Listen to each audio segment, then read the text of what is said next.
BIMSTEC తో పాటు India Thailand సంబంధాలు కూడా చాలా ఇంపార్టెంట్. ముఖ్యంగా బిమ్స్టెక్ విషయానికి వస్తే మన నార్త్ ఈస్ట్ కనెక్టివిటీకి బిమ్స్టెక్ దేశాలు చాలా అవసరం అన్నమాట.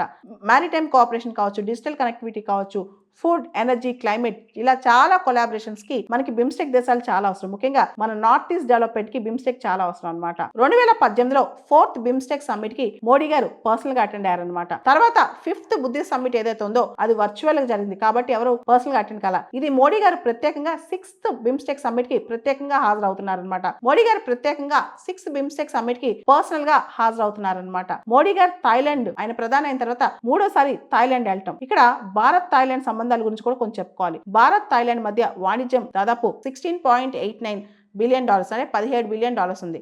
అదే చైనా థాయిలాండ్ మధ్య $100 బిలియన్ పైన ట్రేడ్ ఉందన్నమాట. ముఖ్యంగా 2 కంట్రీస్ ఇండియా థాయిలాండ్ మధ్య మెరైన్ ప్రొడక్ట్స్ కావచ్చు, స్మార్ట్ ఫోన్స్ కావచ్చు, ఎలక్ట్రిక్ వెహికల్స్ కావచ్చు, ఫార్మాసిటికల్స్ కావచ్చు, వీటిలో మన పార్ట్నర్షిప్ పెంచే అవకాశం ఉందని ఇండియా థాయిలాండ్ 2 దేశాలు భావిస్తున్నాయి అనమాట. దీని మీద చర్చలు కూడా జరగనున్నాయి. ముఖ్యంగా బిమ్స్టెక్ దేశాలు ప్రత్యేకంగా శ్రీలంకన్ ప్రెసిడెంట్ కావచ్చు, నేపాలీ ప్రైమ్ మినిస్టర్ కావచ్చు, వీళ్ళందరూ కూడా బిమ్స్టెక్ సదస్సుకు రానున్నారు కాబట్టి మోడీ గారు కూడా వాళ్ళని కలిసే అవకాశం ఉంటుందన్నమాట.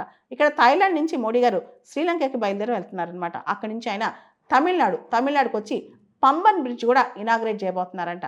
ఇవన్నీ కూడా మోడీ గారి పర్యటనలో విశేషాలు. ఒకసారి థాయిలాండ్తో ఆయన పర్యటన అయిపోయిన తర్వాత ఇంకా అవుట్కమ్స్ వచ్చే అవకాశం ఉంది.